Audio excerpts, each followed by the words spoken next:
UGC वापस लो, वापस लो, वापस लो। तानाशाही नहीं चलेगी, तानाशाही नहीं चलेगी, तानाशाही नहीं चलेगी। आप हमारे बच्चों का भविष्य बर्बाद कर दिया जाएगा, आने वाली राजनीति को समाप्त कर दिया जाएगा। ये समझिए भारतीय जनता पार्टी का हमेशा से कार्यकर्ता रहा हूँ, वोटर रहा हूँ और मोदी जी के लिए सड़क पर लड़ के हम मोदी जी को लेके आए। हम उन्हें लाए थे 2 बच्चों के कानून के लिए, यूसीसी के लिए, उन्होंने दे दिया हमें यूजीसी।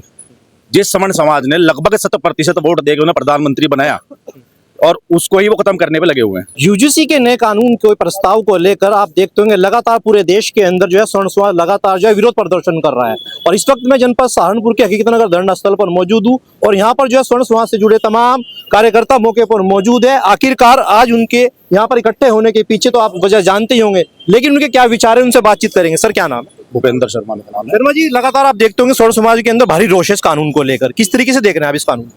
देखिए मैं अपनी व्यक्तिगत बात आपसे करूं तो मैं लगभग ये समझिए भारतीय जनता पार्टी का हमेशा से कार्यकर्ता रहा हूं, वोटर रहा हूं और मोदी जी के लिए सड़क पर लड़ के हम मोदी जी को लेके आए। हम उन्हें लाए थे 2 बच्चों के कानून के लिए, यूसीसी के लिए, उन्होंने दे दिया हमें यूजीसी। जिस समण समाज ने लगभग 70% वोट देकर उन्हें प्रधानमंत्री बनाया और उसको ही वो खत्म करने पे लगे हुए हैं। तो मोदी जी की इस बात से हम सहमत नहीं है और इसका यूजीसी का खुला विरोध करते हैं। जी मोनू भाई, किस तरीके से देखते हैं इस कानून को आप? भाई तेल दे दिया स्वर्ण समाज के और कुछ नहीं, बस यही है कि अब हमारे जाकत ये तो मजदूरी करेंगे या छीता के थारे पे और क्या ये इलाज करा इनने। पहले इनने स्वर्ण समाज के जितने भी बड़े लीडर थे उन्हें डांगा लगाया, मोदी जी की बात कर रहा हूं मैं। अब ये जितने भी हमारे जाकत पढ़ लिख लेते कुछ और अब 2-4 पढ़ लेते, इनका इलाज दे दिया। अब इसके अलावा और कुछ नहीं है, हमारा तो इलाज तेल दे दिया। अब आगे हम वोट देते नहीं, अब लो दी अब देते नहीं। लेकिन ना सांसद कह रहे हैं आगरा में बड़ी रैली हुई, अगर इस कानून का विरोध हुआ तो एक बड़ा प्रदर्शन हम लोग भी करेंगे, सड़कों पर उतरेंगे। उससे हमारे पे कोई फर्क नहीं पड़ता। ऐसे सांसद 360 फिरे यहाँ जी उसने तो प्रदर्शन नहीं किया, हमेशा प्रदर्शन करता ही आ रहा, अब सड़क पे प्रदर्शन करता आ रहा। ठीक है, एक वो डॉक्टर के खिलाफ क्यों नहीं प्रदर्शन करता, वो उसके खिलाफ सामूहिक रूप से उस पर आरोप लगा रही है। रोहिणी गाबरी रोज शराब पी के उसकी वीडियो वायरल हो, कहाँ का सांसद है वो? ठीक है ना, वो मूर्ख बना रहा है, अपने समाज को मूर्ख बना रहा है, जनता को मूर्ख बना रहा है। देखिए अब आगामी अगले साल आप देखते हो 2027 के विधानसभा चुनाव भी है, तो क्या ब्राह्मण समाज या फिर वैसे जो स्वर्ण समाज है साथ चलेगा बीजेपी के इन चीजों से? देखो ऐसा है, अगर इसका यो संशोधन नहीं करा तो एक स्वर्ण समाज की एक वोट नहीं जाती भाजपा पे, ये लिख लो आप। अभी हमारे जिले में ओबीसी के भी कुछ विधायक हैं, वो केवल ओबीसी के वोटों पे विधायक नहीं बने, समण समाज ने भी उन्हें पूरा वोट दिया, भारतीय जनता पार्टी की वजह से वोट दिया। अगर वो भी इसका विरोध नहीं करेंगे तो समण समाज उन्हें भी आगे वोट नहीं देने का। और जो समण विधायक हमारे हैं उन्हें तो हम गलियों में भी नहीं घुसने देने के, ये तय है। राहुल जी, लगातार विरोध तो हो रहा है मगर कहीं ना कहीं सरकार बैकफुट पर नहीं आ रही है, कैसे देखते हैं? देखिए बैकफुट पर तो आना पड़ेगा, क्योंकि आप ये देखिए जो यूजीसी लेके आए हैं इस कानून की कोई आवश्यकता नहीं थी और ये सिर्फ सवर्णों को पिछाड़ने का एक तरीका है। आप देखिए इन्होंने SC/ST कानून लाए, हम लोगों ने घोर विरोध किया था, लेकिन इन्होंने SC/ST कानून में संशोधन किए। 2022 में NCERT की रिपोर्ट में 65,000 शिकायतें दर्ज हुई, जिनमें से 95% सारी शिकायतें फर्जी पाई गई। जो फर्जी शिकायतें पाई जाती हैं वो अनुदान भी ले लेते हैं सरकार से, उनके खिलाफ कोई कार्रवाई भी नहीं होती। तो इसमें SC/ST में भी और इसमें भी ये भी सिर्फ एक पैसे कमाने का जरिया बन जाएगा। आप हमारे बच्चों का भविष्य बर्बाद कर दिया जाएगा, आने वाली राजनीति को समाप्त कर दिया जाएगा।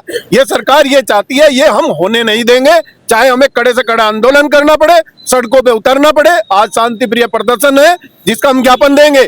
अगला आंदोलन हमारा जेल भरो आंदोलन होगा जो 7 फरवरी के बाद होगा, जिसे सरकार जेल नहीं पाएगी। शिक्षा मंत्री धर्मेंद्र प्रधान का कहना है कि नियमों का उल्लंघन नहीं होगा और इनका जो है गलत तरीके से कार्रवाई नहीं होगी आप लोगों के ऊपर। कैसे कार्रवाई नहीं होगी जब उसमें प्रावधान थे वो हटा दिए गए।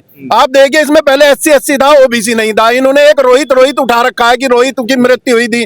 आप अगर आंकड़े उठा के देखेंगे तो 2009 में जर्नल मरा जिसने आत्महत्या करी उत्पीड़न से रैगिंग के, 2010 में, 11 में, 12 में, सब में एक रोहित को उठा रखा है। 100 रोहित मर चुके हमारे जनरल कैटेगरी के, उनकी कहीं गिनती नहीं है।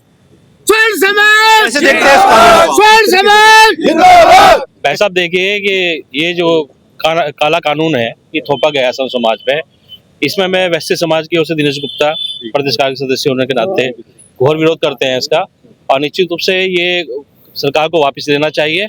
और इसको यथाशीघ्र यदि वापस नहीं लिया गया तो ये जो अभी राहुल जी ने अन्य साथियों हमारे बताया है, सर्व समाज के सभी साथियों ने, कि यदि ये जल्दी वापस ले तो बहुत बड़ा आंदोलन देश में होने जा रहा है, जिसकी जिम्मेदारी सरकार की होगी। सरकार ने बैकफुट पर आना पड़ेगा, अन्यथा बहुत बड़ा खामियाजा इन्हें भुगतना पड़ेगा। स्वर्ण समाज तो ये के लिए तो ये सरकार भूल ही जाए कि भविष्य में वोट देगी।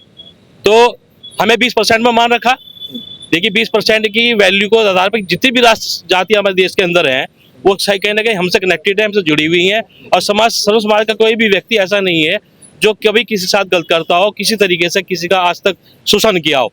अब हमारा उल्टा शोषण सरकार करने जा रही है, तो कहीं ना कहीं इस पे सरकार का चिंतन मंथन आजकल में करना पड़ेगा, अन्यथा बहुत बड़ा खामियाजा सरकार भुगतने जा रही है। चलिए आखिरी सवाल पूछना चाहेंगे राहुल जी आपसे। डिप्टी सीएम स्वर्ण समाज से आते हैं और सहारनपुर के पूर्व सांसद राघव लगनपाल शर्मा या फिर संजय गर्ग की बात करें, क्या इन लीडरों से भी कभी आपकी वार्तालाप हुई हो इन विषयों पर?